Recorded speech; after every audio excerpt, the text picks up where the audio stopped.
Hey YouTube, Nick Costa here for my first ever massive synthesizer tutorial that I'm doing for You and What Armies Into Your Eyes Remix Composition Competition number 5, and I'm just going to give you a brief preview of how I went ahead and arranged this samples and stems given to me by Dave from boinaband.com to compose this remix.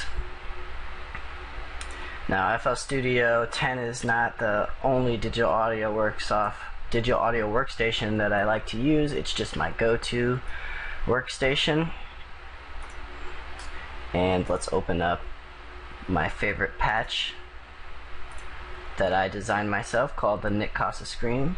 Let's give that a whirl.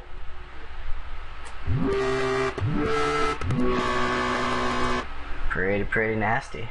So we're gonna go ahead and dissect this noise, this sound, for ourselves, so you guys can use it for whatever your heart's desire. Alright, one moment. Okay, let's open up a new channel of Massive. And its default noise sounds a bit like... Not very interesting, but we all know the potential of this synthesizer, so let's take the first oscillator and go to digital hybrids. Analog screamers, analog electrics screamer, sorry guys. And take the wavetable position, and we're going to take that to about 1/4, and the amplitude to about 11 o'clock or so.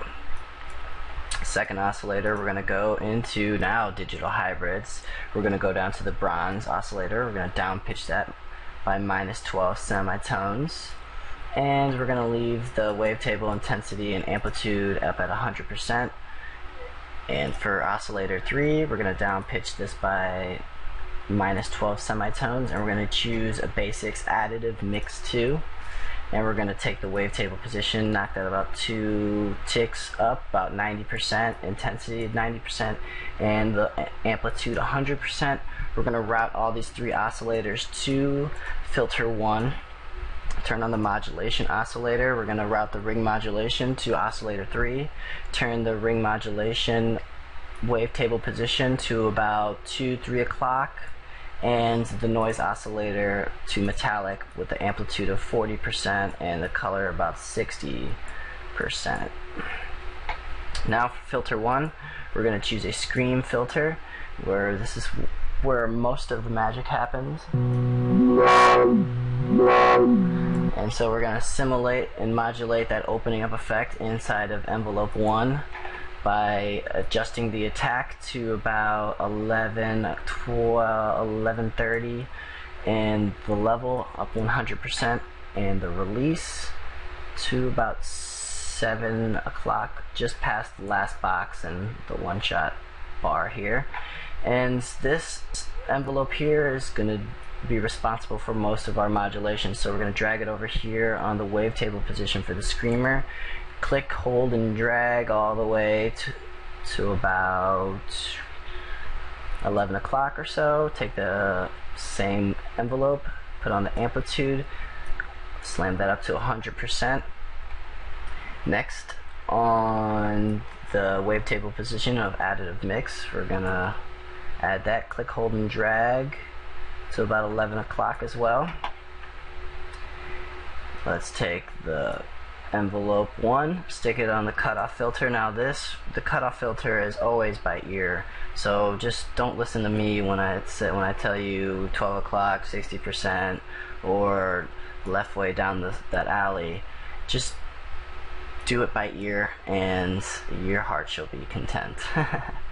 So I stuck the cutoff about this high, and I slammed the scream just about 1/4.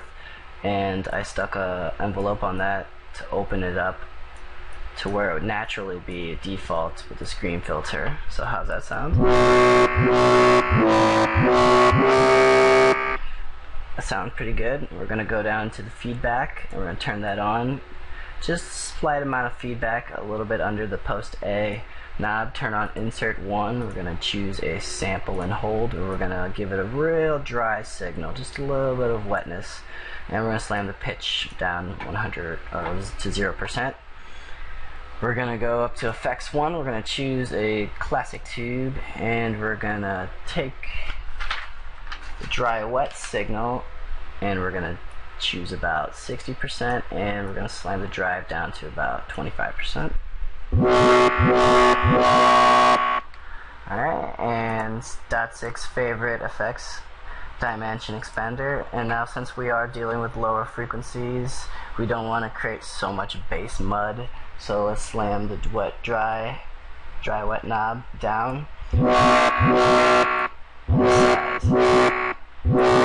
to the size about to where you feel comfortable. Now, personally, I added a slight EQ boost in the high frequency, giving it just a little bit of brightness. And personally, I also used an LFO5 that I synced to beat, and I used a ratio of like a 1/2 on the panning, just to give it a stereo widening effect. Yeah, I know you guys heard that one. And I also used a slight vibrato macro that I drug to the modulation oscillator on the wavetable position here.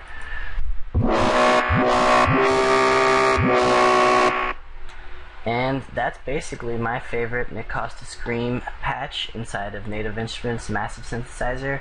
I hope you guys enjoyed everything you saw today. I should be posting videos here in the next month. Dave, you inspired me to teach myself, to teach more, and learn in the process. So I hope you guys liked it. I love you all. Goodbye, YouTube.